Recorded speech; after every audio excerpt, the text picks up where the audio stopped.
Hi viewers! So meron tinanim si mama na guyabano at ngayon tumubo na siya. May nakita akong isa or dalawa na pwede nang kainin. Totoo nga yung sinabi nila no, kapag meron kang tinanim, meron ka ring aanihin. Actually si mama yung nagtanim. Nung bago pa kami lumipat dito, nagtanim na kagad siya ng mga puno at ng prutas para pagdating ng panahon, meron kaming makain na prutas, ganun.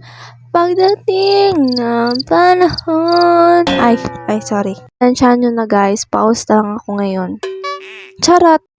Anyways, bumunga din to dati, mga 3 lang, ganun. Pero ngayon ko lang nakita na sobrang raming bunga, hindi na mabilang-bilang sa kamay ko. So ayun, narami ko nang sinasabi, kumuha na ako ng upuan dito. Nasa mababa lang kasi yung guyabano na kukuhanin ko.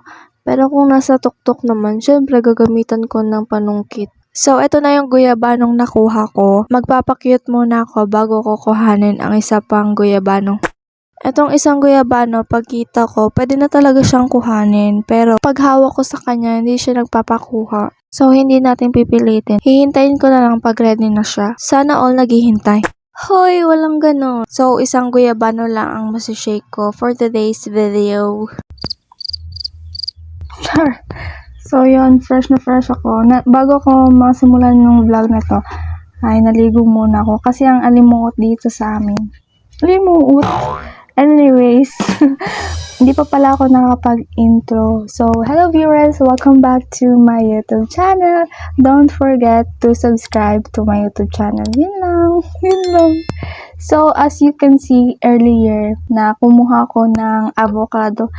Avocado guyabano pala. And nag-crave din ako. Gusto ko siyang i-shake. So, tara, samahan niyo ako.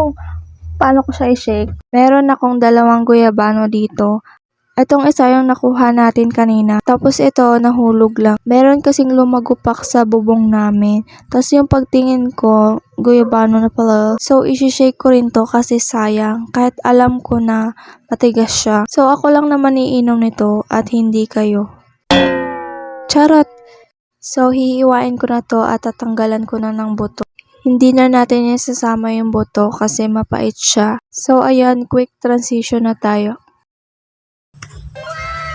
At meron na rin tayong white sugar dito. Hindi ko na siya lalagyan ng condense. Yung mama ko kasi, kapag nagsishake siya, nilalagyan niya ng condensed milk. Pero sa akin, okay na yung asukan. So, ito na yung blender namin at meron na din akong ice dito. So, for today's video, nagsasalita ako pero hindi marinig yung boses ko. So, dito inuna ko yung ice. Nga pala, bumili lang ako ng ice at dinurog ko siya. Pero syempre, meron pa rin hindi nadurog. Inuna ko muna yung mga maliliit na ice. Baka kasi masira ko yung blender ni mama. Tapos, sinunod ko na yung guyabano.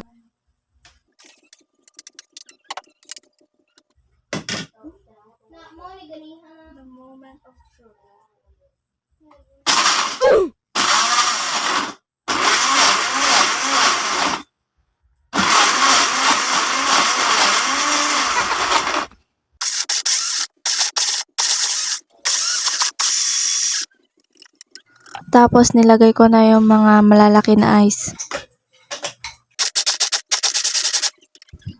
Tapos nilagyan ko ng 1 basong tubig kasi ayoko nung masyadong malapot eh. At panghuli, lalagyan na natin ng sugar. The shake is shaking. Kakagdag pa ako dito para lalong sumarap. Oh, diba tawang-tawa lang sa sarili. Tada! Meron na tayong guyabano shake.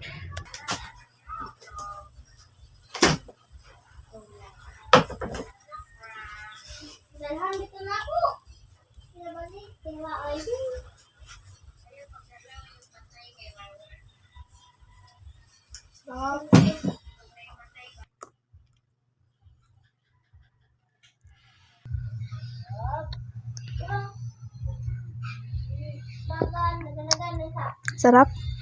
Craving satisfied, guys. So, yun lang for today's video. Don't forget to subscribe to my YouTube channel. Spread love and kindness to everyone. Bye-bye!